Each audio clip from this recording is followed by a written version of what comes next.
Selamat datang, selamat bergabung dalam mata kuliah Teori Akuntansi. Hari ini kita masuk sesi yang kelima, ya. Pada pertemuan yang kelima, silakan teman-teman untuk membuka materi yang sudah saya share di e-learning, ya, berkaitan dengan mengenal prinsip akuntansi berterima umum atau PABU. Ya, biasanya disebut dalam bahasa Inggrisnya itu General Accepted Accounting Principle. Ya, prinsip akuntansi berterima umum. Nah, saya akan buka materinya. Seperti apakah prinsip akuntansi berterima umum itu? Ya, pertama kita harus pahami terlebih dahulu tujuan pembelajaran daripada mata kuliah untuk sesi PABU ini.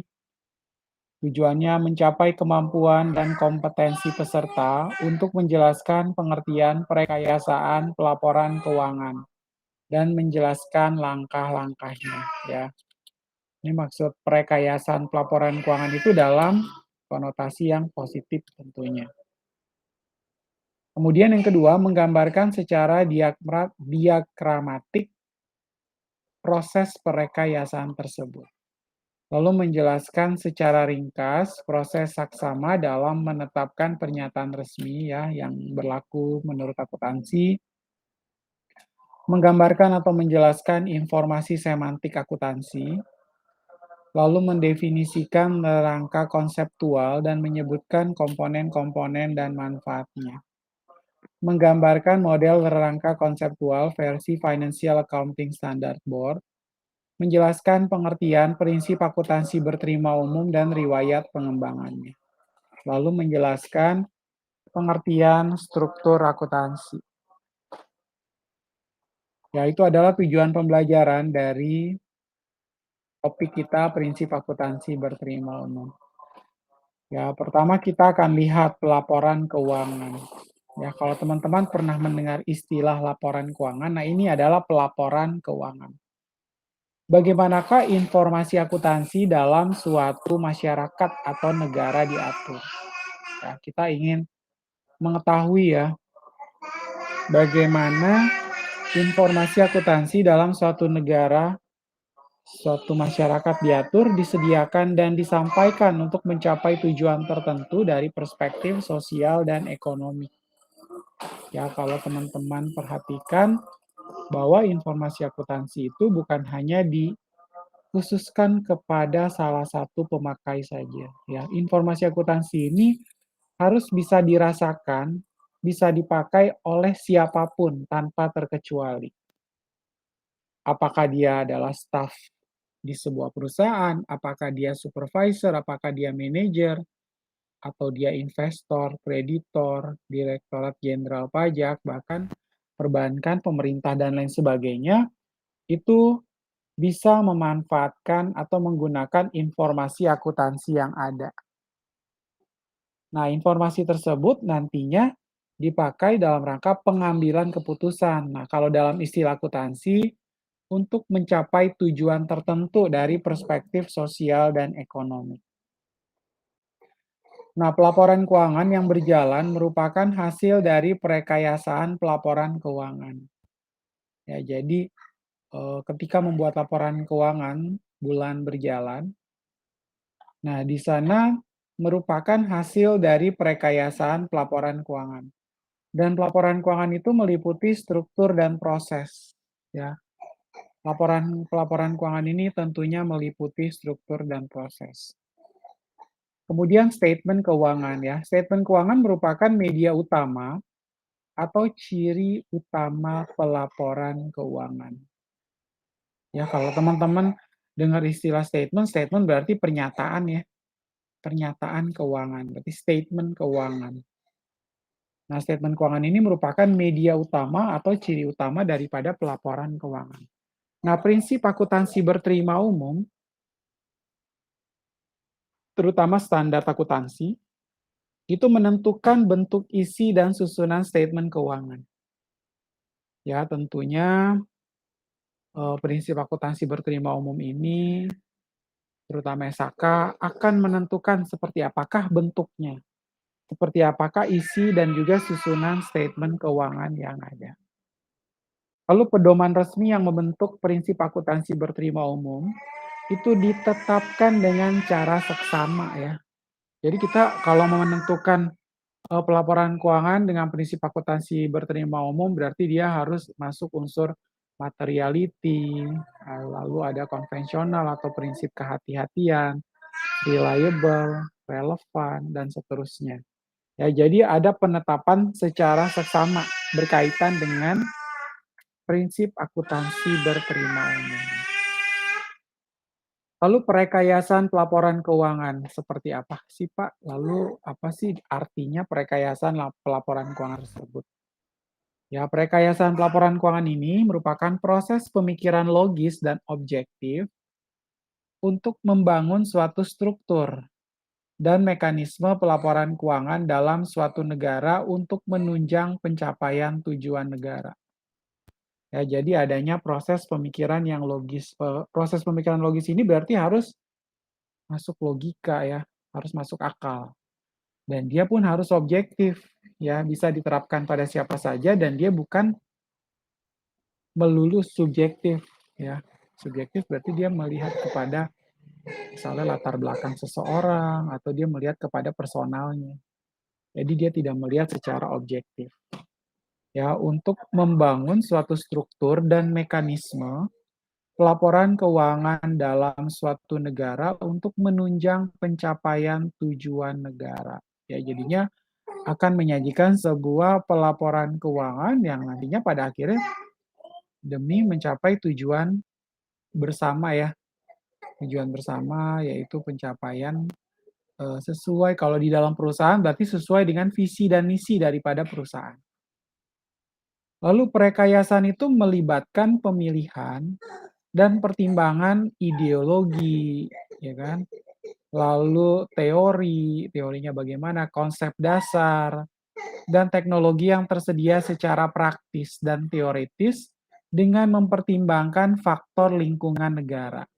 Ya, jadi nantinya perekayasan tersebut akan melibatkan bagaimana kita memilih dan mempertimbangkan Eee, misalnya ideologi daripada apa, Pak, daripada negara tersebut ya. Tentunya dalam membuat perkayasaan pelaporan keuangan juga kita tidak boleh bentrok atau bertentangan dengan ideologi suatu negara, atau teori-teori yang telah dikembangkan oleh para pakar, pakar-pakar akunting, yang mana dia sudah melakukan riset selama puluhan tahun dan sudah membuat berbagai jurnal ilmiah, artikel, dan akhirnya dia sampaikan dalam bentuk statement-statement yang kuat ya, karena sudah melalui berbagai penelitian yang kuat seperti itu. Lalu ada konsep dasar dan juga teknologi yang tersedia secara praktis dan teoritis dengan mempertimbangkan faktor lingkungan negara, seperti itu. Nah, teman-teman bisa lihat ya pada gambar 3.1 ini di halaman 6, itu adalah proses perekayasaan seperti apa tuh, ya. Untuk proses perekayasaan ini, ada tujuan ekonomik dan sosial negara, ya. Apa sih yang menjadi tujuan ekonomi dari perspektif suatu negara dan tujuan sosial dari perspektif negara. Kemudian mereka harus menuangkannya ke dalam tujuan pelaporan keuangan. Ya, adanya tujuan pelaporan keuangan. Kemudian ada proses pertimbangan, ya harus ditimbang. Adanya pertimbangan, lalu adanya rerangka konseptual ya. Kalau teman-teman lihat itu bentuknya seperti piramida ya.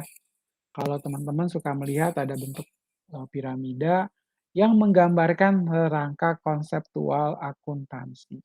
Baru dari sana, setelah adanya rangka konseptual, baru kita akan menuangkan media pelaporan. Media pelaporan ini dalam bentuk laporan keuangan yang diakui menurut akuntansi ya. Ada laba rugi, neraca, perubahan modal, arus kas, dan seterusnya. Baru dari sana akan kita sajikan sebuah informasi akuntansi yang sesuai dengan prinsip akuntansi berterima umum tadi, ya harus sesuai dengan PABU. Karena prinsip akuntansi berterima umum ini yang nantinya informasi akuntansi itu harus memenuhi Supaya apa? Supaya informasi akuntansi ini bisa dipercaya. Ya, jadi dia bisa dipercaya kalau kita sudah mengikuti PABU. Pokoknya kalau eh, ibaratnya kalau akuntansi itu dia semacam ada kolomnya ya, ada koridor yang tidak boleh dia keluar dari koridor tersebut.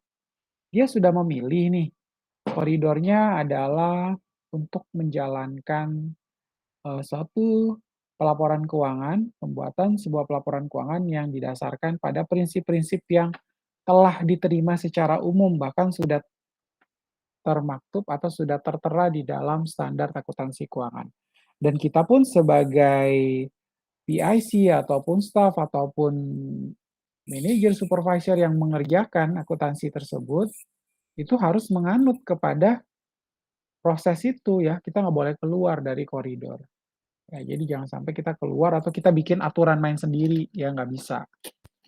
Standar akuntansi keuangan itu mengalami perubahan dari waktu ke waktu karena mengikuti tantangan zaman, perkembangan zaman, sehingga pun kita harus mengikuti secara baik. Ya, seperti itu. Kemudian hasil perekayasaan ini didokumentasikan dalam bentuk apa, Pak? Dalam bentuk conceptual framework ya. Saya percaya bahwa teman-teman mempelajari conceptual framework itu bukan pada mata kuliah teori akuntansi saja, tetapi di mana di pengantar akuntansi satu atau dasar-dasar akuntansi satu dan seterusnya ya. Kita pasti sudah pernah belajar tentang hal itu yang dapat dianalogikan fungsinya ya sesuai dengan konstitusi. Yaitu nantinya dapat dianalogi fungsinya dengan konstitusi, berarti dia harus memiliki kekuatan hukum seperti itu ya. Jadi kita juga karena tadi kita bahas juga ya berkaitan dengan ideologi tadi bahwa dalam rangka perekayasan pelaporan keuangan ini hendaknya tidak boleh bertentangan atau bentrok dengan standar-standar akuntansi yang ada. Nah, berikut ini adalah langkah-langkah perekayasaan dalam pelaporan keuangan. Teman-teman bisa lihat ya di sana. Yang pertama adalah penentuan konsep dasarnya atau postulat. Ya, kita harus buat konsepnya dulu ya. Kalau bahasa sekarang itu kita nyebutnya dengan draft, ya kan? Berupa draft. Jadi penentuan konsep dasar atau postulat. Kemudian yang kedua, penetapan tujuan pelaporan. Ya, kita tetapkan tujuannya apa nih. Setelah itu, pengidentifikasian pihak yang dituju oleh pelaporan. Siapa sih pihak yang bakal pakai laporan keuangan ini?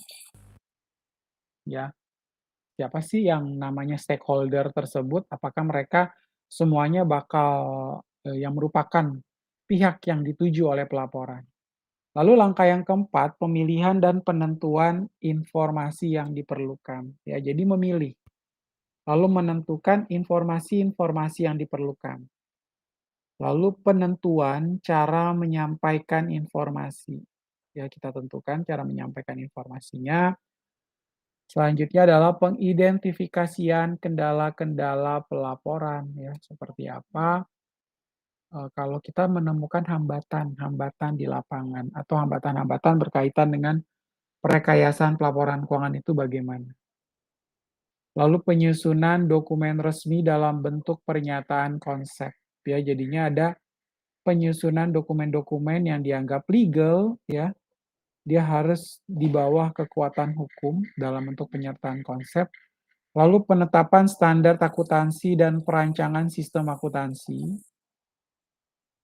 Ya, penetapan standar akuntansi dan perancangan sistem akuntansi dalam rangka penerapan standar. Nah, jadi kita baru tetapin nih standar akuntansinya.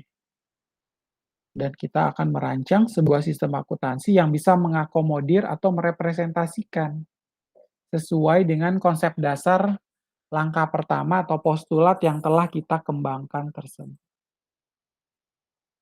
Ya.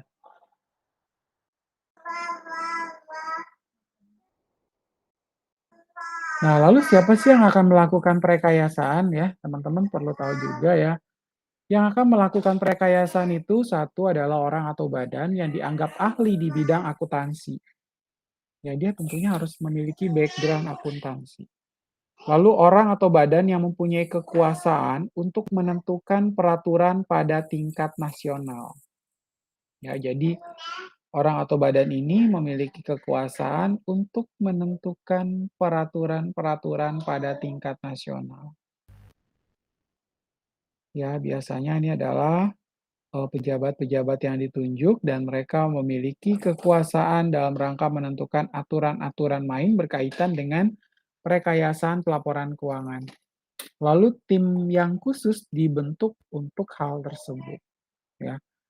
Sebenarnya kalau di Amerika tuh mereka punya satu badan namanya SEC ya, Security and Exchange Commission ya. Ini sebenarnya SEC ini adalah satu badan yang mana dibentuk oleh Amerika Serikat. Dia pun ikut melakukan atau memikirkan apa Pak? Bagaimana sih prosedur, lalu sistem akuntansi berkaitan dengan perekayasaan pelaporan keuangan. Lalu yang kedua adalah Badan Pengawas Pasar Modal. Nah, kalau Badan Pengawas Pasar Modal ini tentunya akan diawasi ya, Badan Pengawas Pasar Modal ini dia badan tersebut yang mengawasi penanaman atau pasar modal yang ada di negara kita. Selanjutnya organisasi profesi atau unit atau dinas kepemerintahan. Ya, jadi organisasi profesi atau unit yang atau dinas kepemerintahan yang memang ditunjuk. Nah, badan pengawas biasanya badan pengawas pemerintah ini, badan pengawas pasar modal ini dia tuh mengadopsi standar-standar yang sudah dibuat oleh Security and Exchange Commission. Kebijakan-kebijakan, prosedur yang sudah dibuat oleh SEC tersebut akan diadopsi oleh Badan Pengawas Pasar Modal di Indonesia ya. Sebagaimana yang telah saya sampaikan ya dalam perkuliahan teori akuntansi bahwa Indonesia memang sedikit banyak itu mengadopsi sistem atau standar-standar yang ditetapkan oleh Amerika, yang mana diambil dari International Financial Reporting Standard. Ya, seperti itu. Kita lanjutkan. Nah, ini berikut ini adalah aspek semantik.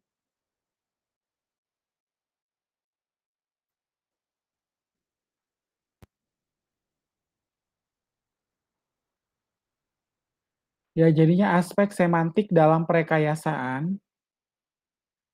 Pertama adalah aliran fisik ya, aliran fisiknya kita ambil buah-buahan segar ya, kita petik misalnya buah segar berupa jeruk, lalu diproses ya, masuk ke dalam pabrik, lalu diolah, dan akhirnya menjadi minuman Florida orange juice dalam bentuk kemasan. Ya, jadi kita tuh lihat ya ada aliran fisiknya. Pertama adalah buah mentah jeruk, diproses di dalam pabrik dan akhirnya siap menjadi Florida orange juice. Lalu untuk penyimbolan elemen bahan bakunya, ya itu kita lihat ya kalau tadi buah jeruk merupakan bahan baku ya. Kemudian masuk ke dalam proses pabrikan, itu melibatkan akun kas, utang, mesin, dan juga adanya tenaga kerja yang akan membuat atau mengoperasikan ya, merubah buah jeruk tadi menjadi kemasan orange juice. Setelah itu, bahan baku tersebut nantinya setelah sudah siap, masuk menjadi sudah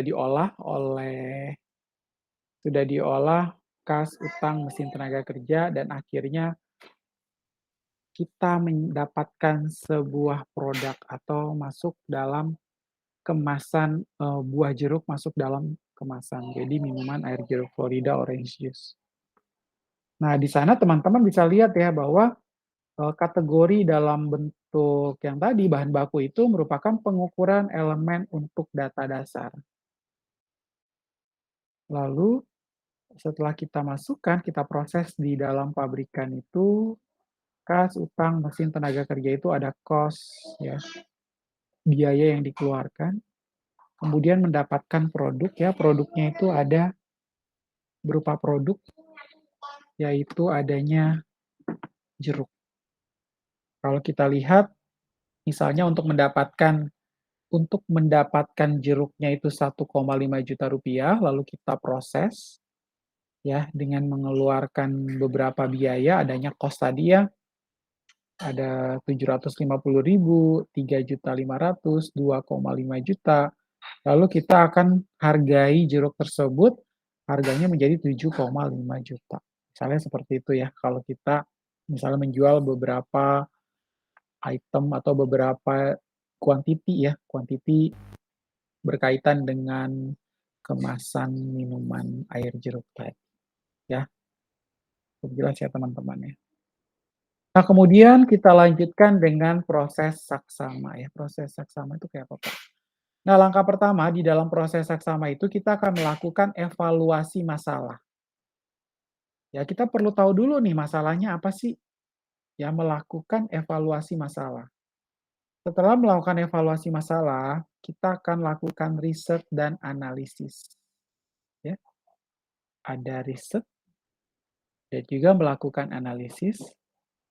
Selanjutnya adalah diskusi dan penyusunan memorandum diskusi atau MD.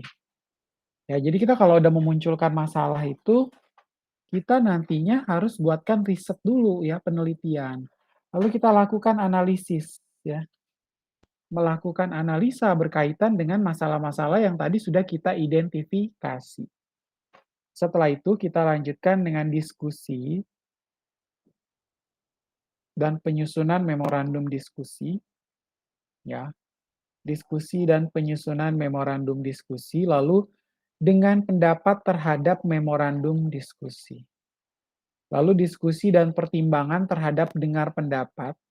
Ya, jadi kita kayak ada meeting bersama, kita duduk dengar pendapat ya kepada pihak-pihak yang diundang. Ya, bisa dari badan tadi, salah satu badan yang memang diundang khusus, karena kita ingin memikirkan prosedur atau sistem akuntansi yang seperti apakah yang harus dibuat, misalnya seperti itu.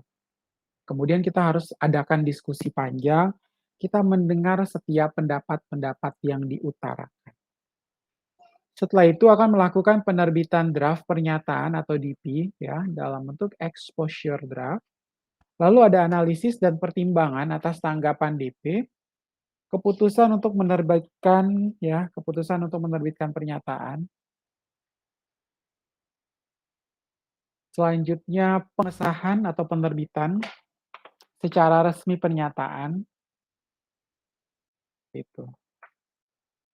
Lalu informasi semantik akuntansi ya. Di dalam informasi semantik akuntansi ini teman-teman bisa lihat ya, di sana dibuatkan informasi semantik akuntansi dalam bentuk kos ya, berupa hubungan antara kos-kos yang ada, berupa objek-objek atau elemen-elemen yang saling berkesinambungan. Kalau kayak tadi kita lihat di ilustrasi sebelumnya, di sebuah perusahaan atau di sebuah pabrik itu kita perlu hire tenaga kerja, kita beli bahan mentah, kita harus adakan mesinnya juga, ya kan? Kita harus bayar gaji dan juga kita harus melakukan banyak pengeluaran-pengeluaran pada saat proses pabrikan untuk mengolah jeruk menjadi kemasan air jeruk tadi kan. Jadi melibatkan beberapa kos. Nah, di sana di dalam informasi semantik akuntansi ini, kita tentunya ada hubungan dengan ukuran atau size, lalu dan hubungan relationship antar objek akuntansi. Ya, kalau kita lihat di sini gambarnya ada hubungan nih, kos yang satu dengan kos yang satu dan yang berikutnya itu saling berhubungan. Adanya relationship, ya seperti itu. Nah, kita lanjutkan dengan rangka konseptual Financial Accounting Standard Board. Ya, seperti apakah rangka konseptual Financial Accounting Standard Board ya? Beberapa tujuan dan hal mendasar yang saling berkaitan yang membentuk suatu sistem atau rangka terpadu yang mana dapat menghasilkan standar akuntansi yang konsisten ya. Kita mau bikin standar tapi dia harus konsisten ya. Sesuai dengan sama ya, kalau misalnya sudah diatur sekarang dengan yang akan datang itu harus sama. Paling kalau ada revisi atau perubahan ya tidak terlalu jauh ya, tidak terlalu signifikan, tapi, kurang lebih dasarnya hampir sama. Ya, jadi beberapa tujuan dan hal mendasar yang saling berkaitan yang membentuk suatu sistem atau rangka terpadu yang dapat menghasilkan standar akuntansi yang konsisten dan yang menetapkan sifat, fungsi, dan keterbatasan pelaporan keuangan dan statement keuangan. Ya. Nah, sasaran daripada rangka konseptual Financial Accounting Standard Board itu apa, Pak? Ya, sasaran atau targetnya itu adalah melayani kepentingan publik dengan menyediakan struktur dan haluan pelaporan akuntansi dan keuangan untuk memfasilitasi penyediaan informasi keuangan dan yang berkaitan secara objektif yang bermanfaat dalam membantu bekerjanya pasar modal dan lainnya secara efisien dalam rangka alokasi sumber ekonomi atau langkah dalam perekonomian masyarakat atau negara. Ya, jadi berkaitan dengan rangka ini harus bisa memfasilitasi penyediaan informasi keuangan dan kemudian dia harus bermanfaat dalam membantu bekerjanya pasar modal. Makanya tadi kita melibatkan Bapepam tadi ya, Badan Pengawas Pasar Modal. Secara efisien dalam rangka alokasi sumber ekonomi langka dalam perekonomian masyarakat atau negara. Lalu kalau kita sudah dapatkan sasaran atau targetnya, seperti apakah manfaat atau fungsi daripada rangka konseptual Financial Accounting Standard Board? Manfaat atau fungsi yang pertama, pedoman bagi penyusun standar, ya. Pedoman bagi penyusun standar. Jadi siapapun yang nantinya akan menyusun, lalu ada pejabat atau badan yang memang ditunjuk ya untuk melakukan penyusunan standar, dia punya pedoman. Ada pedoman bagi penyusun standar. Lalu yang kedua adalah acuan pemecahan masalah praktek akuntansi. Ya, jadi ada sebagai alat untuk mengacu ya acuan pemecahan masalah praktek akuntansi. Yang ketiga adalah pertimbangan, batas pertimbangan penyusunan statement keuangan ya. Jadi pada saat melakukan penyusunan statement keuangan tersebut, kita pun sudah membuatkan atau menetapkan batasan ya. Batas pertimbangan penyusunan statement keuangan.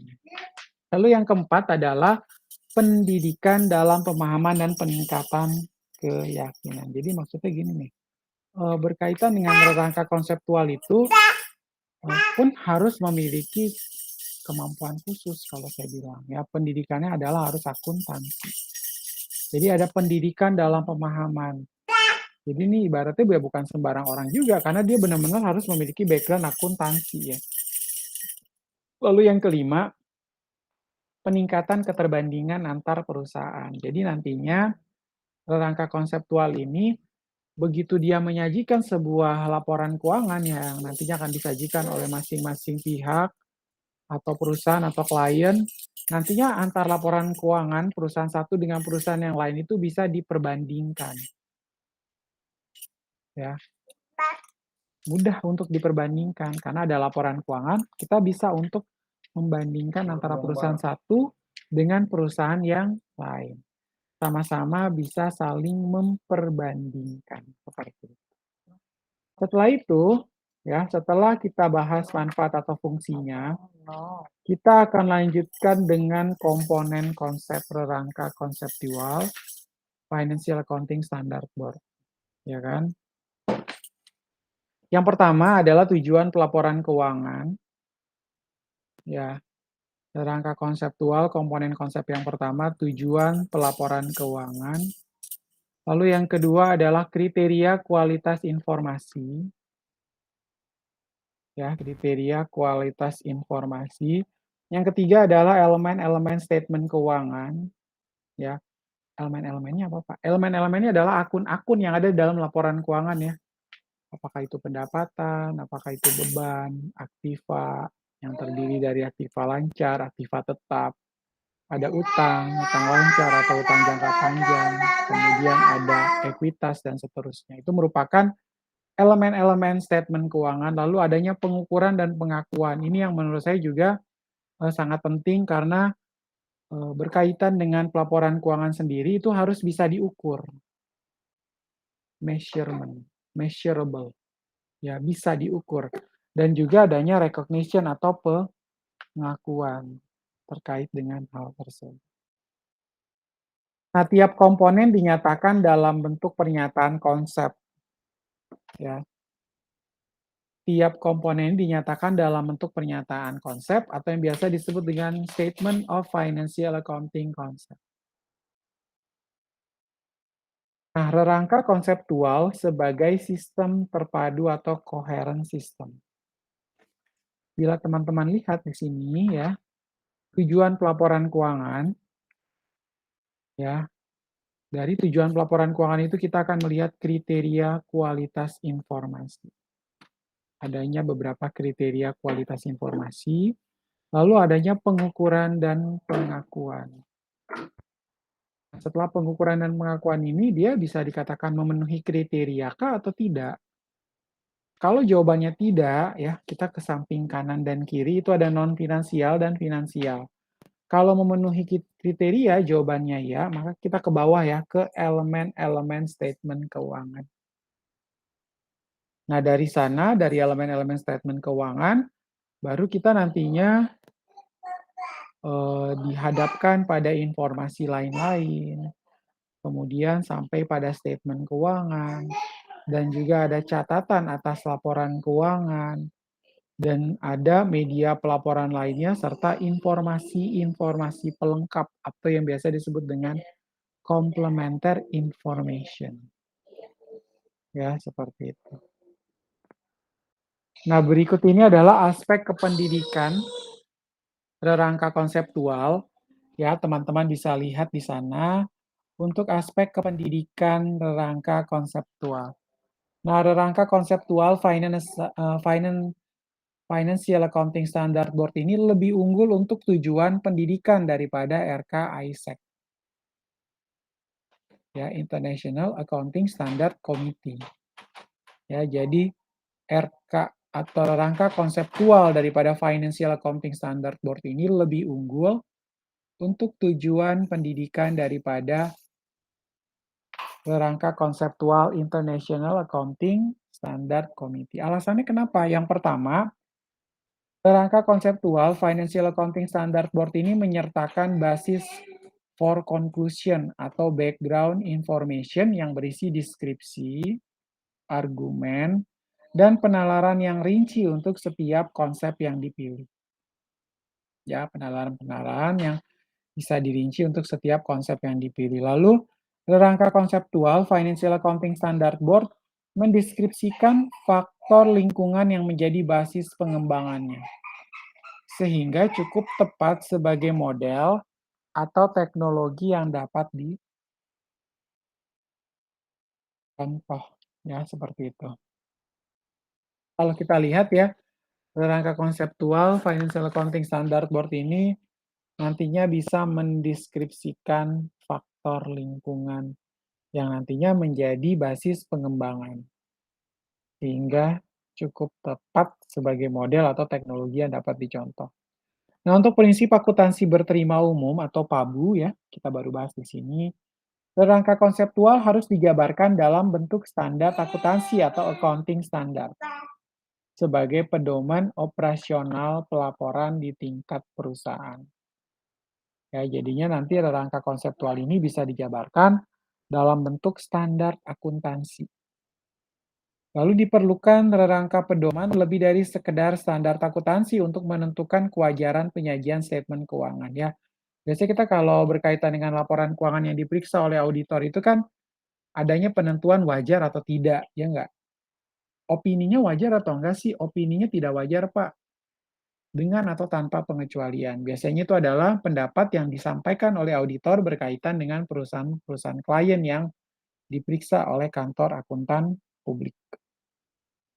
Kemudian prinsip akuntansi berterima umum ini merupakan rangka pedoman atau a framework of guidelines.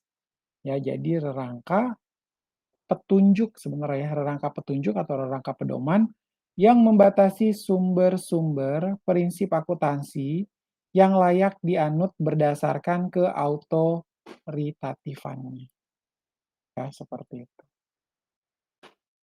Nah, kaitan antara standar akuntansi, prinsip akuntansi berterima umum, teman-teman bisa lihat di sana ya kaitannya antara SAK, prinsip akuntansi atau PA ya, kalau biasa disebut dengan PAI, prinsip akuntansi Indonesia, dan juga prinsip akuntansi berterima umum. Nah, prinsip-prinsip akuntansi atau accounting principles itu semua konsep, ketentuan, prosedur, metode, teknik yang tersedia secara teoritis atau praktis. Baru nantinya dipilih oleh badan penyusun standar. Dari sana akan ditentukan standar akuntansi atau accounting standard. Lalu ketentuan atau praktek yang tidak diatur dalam standar akuntansi termasuk peraturan pemerintah atau badan lain, kebiasaan ya, kebiasaan-kebiasaan. Kalau biasanya untuk menentukan ketentuan atau praktek yang ada kan dia harus dari kebiasaan atau kalau biasa diambil dari budaya setempat atau misalnya kebiasaan yang ada di negara tersebut. Apakah standar akuntansi di negara Indonesia dengan standar akuntansi versi negara Eropa atau Amerika tentunya berbeda kan? Kan kita harus lihat itu. Kebiasaan-kebiasaan yang dibentuk pun harus bisa dilihat. Ya, jadi ketentuan atau praktek yang tidak diatur dalam standar akuntansi termasuk peraturan pemerintah atau badan lain, kebiasaan dan konvensi. Nah, ini dipilih oleh penyaji statement keuangan. Praktek-praktek sehat atau sound practices. Baru dari sana prinsip akuntansi berterima umum terutama standar akuntansi. Seperti itu. Lalu bagaimana dengan masalah istilah yang berkaitan dengan prinsip akuntansi berterima umum? Ya, ada kalanya kita dihadapkan pada sama nggak sih dulu istilah PABU dengan istilah yang sebelumnya? Nah, sebagai istilah teknis, PABU itu tidak ditulis dengan huruf kapital kecuali sebagai singkatan. Ya, sebenarnya PABU-nya itu tulisan kecil. Papa, Alpha, Bravo, Uniform itu dia dalam bentuk huruf kecil. Nah, Ikatan Akuntan Indonesia menggunakan istilah prinsip akuntansi yang berlaku umum dengan menambahkan satu komponen atau satu huruf yaitu Y, PAIBU. Ya, tadi saya di awal pada saat memulai perkuliahan saya menyebut bahwa PABU itu sama dengan GAAP ya, General Agreement Accounting Principle. Kalau di Indonesia kan prinsip akuntansi berterima umum. Sehingga Indonesian GAAP adalah PABU Indonesia. Benar ya? Nah, kalau GAP sama dengan PAIBU, sehingga Indonesian GAP sama dengan PAIBU Indonesia ya. Ini sebenarnya hanya penyebutan istilah menurut Ikatan Akuntan Indonesia. PAIBU, ada Y-nya, ada Y-nya. Seperti itu. Nyatanya, PAIBU di Indonesia, mengapa ya? Karena kan kita juga mau tahu ya, kenapa sih Ikatan Akuntan Indonesia menambahkan satu komponen atau satu huruf Y, tapi kalau yang kita pelajari sama di dalam buku-buku atau literatur-literatur akuntansi, dia sebutnya PABU doang, nggak pakai Y. Ya nggak? Nah, beberapa versi PABU itu kita temukan dalam Accounting Principle Board atau APB. Lalu yang kedua di Stephen Rubin, garing SAS number 43, Douglas Sauter, garing SAS number 69, lalu Standar Profesional Akuntan Publik, SPAP, dan Suarjono tahun 9092. Lalu kita lanjutkan dengan rangka pedoman tentang apa. Ya, rangka pedoman ini berkaitan dengan pengertian atau definisinya, pengukuran atau penilaian yang tadi saya bilang measurable, measurement, dan evaluation ya, penilaian dan pengakuan, recognition, penyajian, dan juga pengungkapan atau disclosure, seperti itu. Nah, kalau teman-teman lihat di sini adalah struktur akuntansi. Nah, untuk struktur akuntansi ya, bila dilihat berdasarkan gambar yang tertera di hadapan handphone, laptop, tab teman-teman sekalian, struktur akuntansi adalah proses perekayasaan pelaporan lalu dituangkan ke dalam sebuah rangka atau kerangka konseptual. Dari sana kita peroleh prinsip akuntansi berterima umum, terutama standar akuntansi. Lalu kita bahas satu persatu di sana ya, melakukan penyusunan dan penyajian sesuai dengan sistem informasi akuntansi. Lalu mengaudit apakah laporan keuangan menyajikan secara wajar sesuai dengan auditor independen. Kemudian menganalisis dan menginterpretasikan sesuai dengan investor, kreditor, pemerintah, pelanggan, masyarakat umum. Lalu dari sana kita akan dapatkan statement keuangan dan kesamaan interpretasi terhadap pesan.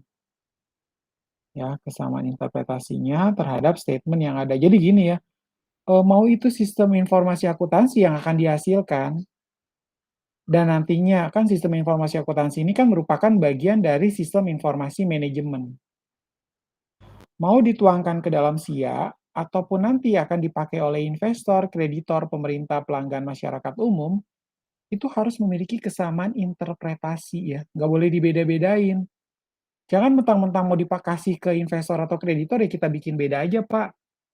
Kan mereka jauh lebih penting, ibaratnya kayak gitu. Jadi untuk SIA-nya kita nggak perlu terlalu mendalam. Nggak bisa kayak gitu ya. Karena kenapa? Kalau dari sisi sistem informasi akuntansinya itu harus sama. Jadi makanya tadi kita dari awal membahas bahwa sistem atau nantinya yang akan disampaikan itu harus secara objektif. Mau dipakai oleh siapapun, dia tidak memihak kepada siapapun. Jadi informasinya itu benar-benar independen, berdiri sendiri ya. Dia tuh bisa berterima umum, bukan berterima khusus. Bukan dikhususkan kepada pihak tertentu saja, tapi bisa dipakai oleh siapapun. Mau rakyat, mau negara, mau pemerintah, mau dirjen pajak, kreditor, investor, perbankan, semuanya pun harus bisa memperoleh kesamaan interpretasi terhadap pesan. Ya, teman-teman ya. Lalu tujuan pelaporan keuangan pun menjadi tercapai. Ya, itu adalah tujuan utama kita. Nah, kalau tujuan pelaporan keuangan tercapai berarti telah sesuai dengan visi dan misi daripada perusahaan. Jelas ya. Nah, kita lanjutkan manfaat struktur akuntansi. Ya, dalam manfaat struktur akuntansi itu terbagi atas 3. Ada acuan ya. Kalau saya sih ada 3 ya. Ya, oke. Oh, yang pertama itu adalah acuan dalam penyusunan kurikulum program studi atau program pendidikan akuntansi. Ya, kita perlu menggunakan atau struktur akuntansi yang telah dikembangkan tadi ya, yang memang sudah mengalami perubahan demi perubahan sesuai dengan tantangan zaman, itu pun akan dituangkan ke dalam kurikulum program studi atau program pendidikan akuntansi. Mau namanya pendidikan akuntansi atau akuntansi murni, dia nantinya akan kita adopsi ya, kita masukkan ke dalam penyusunan kurikulum di negara ini. Lalu acuan dalam pemilihan bidang profesi yang memerlukan akuntansi sebagai pengetahuan prasyarat ya. Bidang profesi yang disampaikan itu kan banyak ya akuntansi, saya pernah menyampaikan ada akuntansi pajak, ada audit, akuntansi keuangan, akuntansi manajemen, akuntansi biaya, akuntansi perbankan syariah, akuntansi perhotelan, akuntansi pariwisata, dan seterusnya. Masih banyak lagi akuntansi-akuntansi ya, yang nantinya kita akan jadikan sebagai acuan dalam pemilihan bidang profesi yang memerlukan akuntansi. Lalu yang ketiga, menunjukkan kedudukan auditor independen dalam kaitannya dengan tanggung jawab manajemen untuk menyusun statement keuangan, ya. menunjukkan kedudukan auditor independen, ya, dalam kaitan dengan tanggung jawab manajemen, ya, kurang lebih demikian. Nah, selanjutnya, saya akan bahas sedikit ya yang ada di topik 5 ada di e-learning, silakan teman-teman buka bersama ya, mengenal prinsip akuntansi berterima umum, yang mana tadi kita juga sudah lihat bersama bahwa tabu ini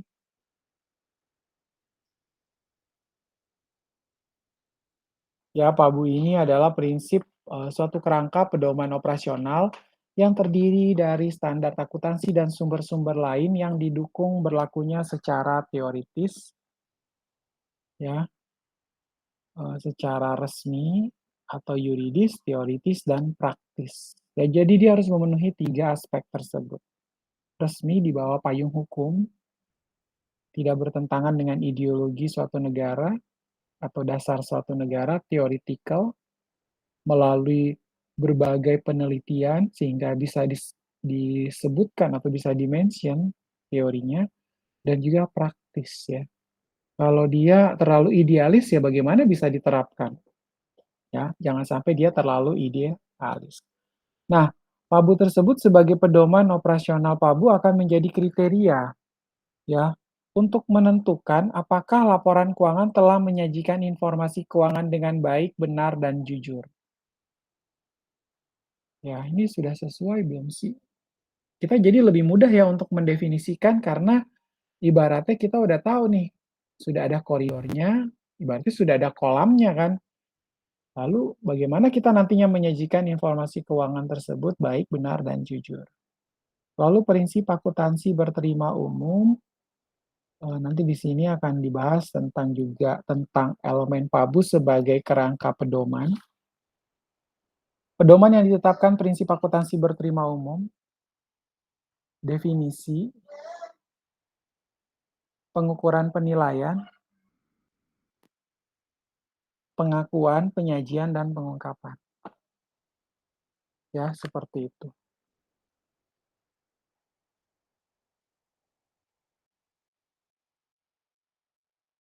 Nah, kemudian kita lanjutkan dengan prinsip akuntansi berterima umum. Blok. Prinsip akuntansi berterima umum, kerangka konseptual yang berfungsi sebagai semacam konstitusi, hanya memuat konsep-konsep umum yang secara keseluruhan dapat dianggap sebagai konstitusi akuntansi di suatu negara. Ya, konstitusi suatu negara. Nah, konstitusi tersebut harus dijabarkan atau diuraikan dalam bentuk ketentuan atau pedoman operasional teknis atau praktis sehingga mempunyai pengaruh langsung terhadap praktek dan perilaku. Dan pedoman dapat ditentukan secara resmi oleh badan yang berwenang dalam bentuk standar akuntansi atau accounting standard. Atau dapat juga berupa pedoman-pedoman yang baik dan telah banyak dipraktekkan dapat digunakan sebagai acuan bila hal tersebut tidak bertentangan dengan kerangka konseptual. Ya, jadi kalau teman-teman lihat ya, berkaitan dengan hal ini, sebenarnya ya kalau bisa dikatakan prinsip akuntansi berterima umum kan, saya bukan hanya bahas pada sesi malam hari ini saja ya, tapi saya bahas juga pada sesi-sesi sebelumnya juga sudah saya kasih sepenggal atau selayang pandang berkaitan dengan prinsip akuntansi berterima umum. Tentunya teman-teman sudah cukup paham berkaitan dengan hal tersebut. Ya, kemudian yang kedua, pedoman tersebut secara keseluruhan membentuk kerangka pedoman operasional yang disebut dengan Generally Accepted Accounting Principle yang tadi sudah saya sampaikan. Nah, dari uraian di atas dapat disimpulkan terdapat 3 istilah atau konsep penting yang berbeda maknanya, yaitu prinsip akuntansi atau accounting principle, kedua adalah accounting standard, ketiga adalah prinsip akuntansi berterima umum. Ya. Nah, prinsip-prinsip akuntansi ini teman-teman bisa lihat adalah segala ideologi, gagasan, asumsi, konsep, postulat, kaidah, prosedur, metode dan teknik akuntansi yang tersedia baik secara teoritis maupun praktis yang berfungsi sebagai pengetahuan. Nah, penjelasan lebih lanjutnya adalah sebagai berikut ya. Yang pertama secara teoritis, artinya prinsip tersebut masih dalam bentuk gagasan akademik yang belum dipraktekkan, tapi mempunyai manfaat dan potensi yang besar untuk diterapkan. Misalnya metode penentuan nilai aset atas dasar aliran kas, nilai sekarang atau daya beli konstan. Dan itu semua adalah prinsip akuntansi yang tersedia secara teori. Lalu secara praktis artinya prinsip tersebut telah dipraktekkan dan dianggap praktek yang baik dan bermanfaat. Praktek ini dapat terjadi di dalam negeri atau di negara-negara lain. Ya, kembali lagi seperti yang saya jelaskan tadi bahwa praktek yang akan dijalankan tentunya berbeda ya. Tiap negara kan punya kebiasaan-kebiasaan tadi. Kebiasaan yang dijalankan tuh nggak sama. Maka dari itu harus sama-sama apa ya mengadopsi ya nggak semua juga diadopsi ya. Kalau memang kita mengadopsi IFRS ya tentunya ada yang pas dengan kita tapi tidak semua bisa kita tuangkan, kita kopas betul-betul baru kita jadikan sebagai standar akuntansi keuangan kita. Nggak bisa seperti itu. Jelas ya teman-teman. Nah, kemudian di sini adalah standar akuntansi yang merupakan konsep, prinsip, metode, teknik, dan lainnya, ya, yang sengaja dipilih atas dasar kerangka konseptual oleh badan penyusun standar atau yang berwenang. Ya, untuk diberlakukan dalam suatu lingkungan atau negara dan dituangkan dalam bentuk dokumen resmi guna mencapai tujuan pelaporan keuangan negara tersebut. Dan standar akuntansi ditetapkan untuk menjadi pedoman utama dalam memperlakukan, ya, memperlakukan ini didefinisikan sebagai pendefinisian, pengukuran, pengakuan, penilaian, dan penyajian suatu objek, elemen, atau pos pelaporan. Ya, seperti itu. Nah, sedangkan pengertian PABU, seperti yang sudah dijelaskan tadi di awal, kalau kita gabungkan dengan definisi dari SAK, PABU itu tidak sama dengan SAK atau standar akuntansi. Dan keduanya juga harus dibedakan dengan pengertian prinsip akuntansi. Jadi PABU itu berdiri sendiri, standar akuntansi itu berdiri sendiri, dan yang berikutnya adalah prinsip akuntansi juga berdiri sendiri ya teman-teman ya. Kemudian ketiga pengertian tersebut saling berkaitan dan membentuk pengertian PABU sebagai suatu kerangka pedoman. Dan hubungan ketiganya dapat diilustrasikan seperti gambar di bawah ini. Ya, kalau teman-teman lihat, di sebelah kiri adalah prinsip-prinsip akuntansi, sebelah kanan ketentuan yang tidak diatur standar akuntansi. Di bawah prinsip akuntansi dipilih atas dasar kerangka konseptual oleh badan penyusun. Kalau di bawah ketentuan yang tidak diatur standar akuntansi dipilih dan disusun oleh penyaji laporan keuangan. Kemudian dipilih atas dasar kerangka konseptual oleh badan penyusun ini adalah standar akuntansi. Nah, untuk dipilih dan disusun oleh penyaji laporan keuangan itu praktek. Baru sama-sama akhirnya masuk menjadi prinsip akuntansi berterima umum. Ya, kemudian kita lanjutkan ya teman-teman, kita selayang pandang membahas tentang elemen PABU sebagai kerangka pedoman. Tadi juga kita sudah membahas sedikit ya. Nah, prinsip akuntansi berterima umum versinya Accounting Principle Board atau APB telah meletakkan dasar-dasar penting penyusunan dokumen yang dikenal dengan kerangka konseptual. Nah, dokumen ini, APB Statement Number 4, dapat dipandang sebagai embrio kerangka konseptual. Jadi, Accounting Principle Board ini merupakan embrionya ya, kerangka konseptual. Dan PABU yang didefinisikan APB adalah bagian dari dokumen tersebut.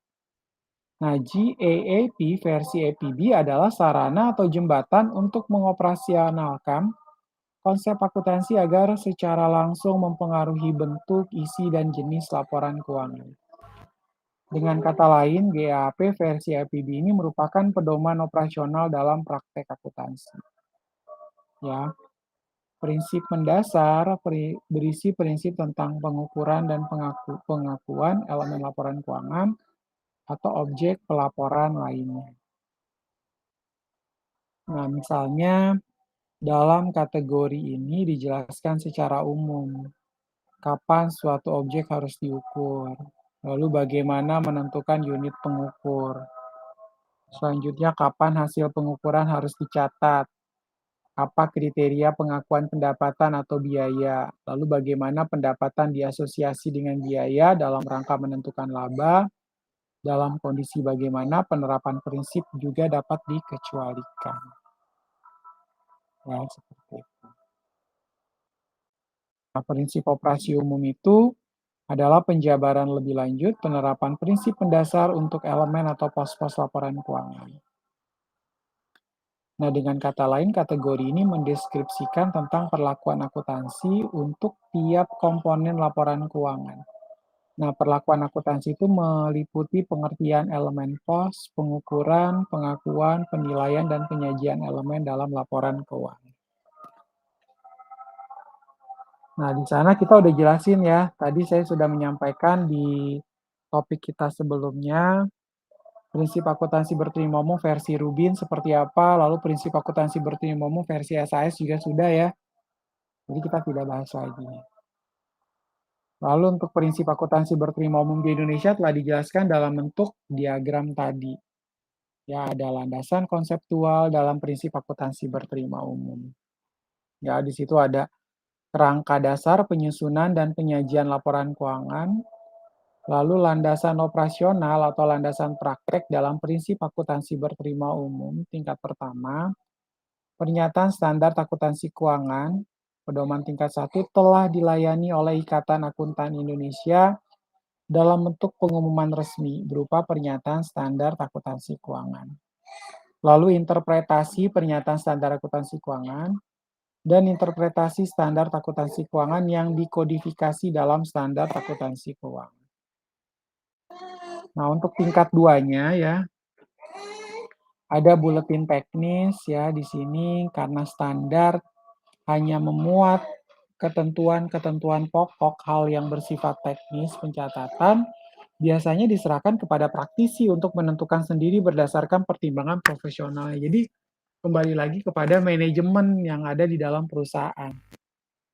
Padahal kan nggak boleh gitu ya. Masa tiap perusahaan bikin kebijakan sendiri-sendiri? Kan harusnya sudah tertera di dalam SAK, jadi jelas gitu ya aturan mainnya. Kita nggak bisa bikin aturan main sendiri. Kemudian buletin ini juga dapat berisi petunjuk teknis yang diberikan oleh penyusun standar atau badan otoritas lainnya yang beranggotakan ahli akuntansi untuk tujuan menjawab pertanyaan dari praktisi atau untuk tujuan memberi contoh pelaksanaan teknis yang dianggap bermanfaat. Selanjutnya ada peraturan pemerintah, ya kan? Di mana banyak peraturan pemerintah yang mempengaruhi atau bahkan harus dijalankan dalam kaitannya dengan penyusunan laporan keuangan atau penyampaian informasi suatu industri tertentu. Misalnya peraturan pemerintah mengenai BUMN, asuransi, dan juga perbankan. Lalu ada pedoman atau praktek akuntansi sendiri. Ya, teman-teman bisa lihat di sana. Ya, karena kebutuhan dan kepraktisan dalam industri tertentu, berkembang praktek akuntansi yang banyak digunakan dalam industri tersebut. Lalu untuk simpulan serta akuntansinya, temuan para ahli mengenai perlakuan akuntansi yang dianggap baik dan informatif dapat dijadikan basis untuk mengungkapkan informasi keuangan. Ya, yang tadi saya bilang riset yang dilakukan selama puluhan tahun, bukan hanya dilakukan dalam 1 bulan, 2 bulan, enggak. Tapi ini sudah dijalankan puluhan tahun, makanya bisa menjadi teori, ya kan? Dan dapat dijadikan basis untuk menentukan kelayakan perlakuan akuntansi tertentu yang mungkin kejadiannya sangat khusus. Nah, sumber ini juga menjadi bagian dari kerangka PABU. Dan tentu saja, Auditor harus menggunakan pertimbangan profesionalnya untuk menentukan kelayakan perlakuan yang disarankan dalam sumber ini terhadap kondisi yang dihadapi. Ya, seperti itu. Ini adalah prinsip akuntansi berterima umum yang mana kita sudah ketahui. Saya tadi nyampaikan kalau kerangka konseptual FASB tadi ya, dijelaskan juga dalam bentuk segitiga. Nah, untuk prinsip akuntansi berterima umum juga kurang lebih hampir sama ya. Dia ini menjelaskan apa yang sudah dijelaskan di atas tadi. Tingkat pertama, tingkat kedua, dan tingkat ketiga. Untuk landasan operasional di atas, dan landasan konseptualnya itu ada di bawah. Nah, teman-teman bisa lihat sendiri ya penjelasannya, silahkan untuk dibaca. Baru dari sana, kita akan simpulkan ya, sasaran pelaporan keuangan seperti yang tadi sudah kita sampaikan, sudah dibahas juga, adalah penyediaan segala informasi yang mengandung kebermanfaatan dalam keputusan. Lalu elemen-elemen laporan keuangan dapat dipandang sebagai simbol aktivitas operasi perusahaan. Elemen-elemen tersebut harus diukur secara finansial, dan hasil pengukuran tersebut menjadi bahan oleh akuntansi. Dan bahan olah ini akan menentukan besar kecilnya elemen. Ya, tadi teman-teman sudah saya jelaskan juga berkaitan dengan elemen-elemen statement keuangan. Lalu informasi yang dikandung oleh laporan keuangan ditunjukkan oleh elemen, besar kecilnya elemen, dan hubungan antar elemen. Jadi, pelaporan keuangan sendiri merupakan hasil dari proses akuntansi. Ya, kurang lebih demikian. Oke, baik teman-teman, kurang lebih seperti itu. Untuk sesi kita hari ini saya cukupkan sampai di sini. Teman-teman tetap perhatikan protokol kesehatan, gunakan masker, gunakan hand sanitizer. Terima kasih, God bless you, and Buddha bless you.